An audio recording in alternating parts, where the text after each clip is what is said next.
अस्सलाम वालेकुम व्यूअर्स, आप देख रहे हैं मेरे YouTube channel kitchen with Sidra. आज हम बना रहे हैं कहवा खुश खांसी नज़ला ज़ुकाम के लिए। इसके लिए हमें जो चीज़ें चाहिए: अदरक 2 स्लाइसिस, बड़ी इलायची 2 अदद, दालचीनी 3 से 4 स्टिक्स, सौंफ 1 चम्मच, मेथी दाना 2 पिंच, मुनक्का, green tea half table spoon, चीनी हस्ब ज़रूरत।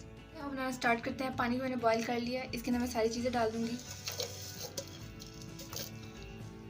इसमें बॉईल कर लूंगी तकरीबन 10 मिनट के लिए।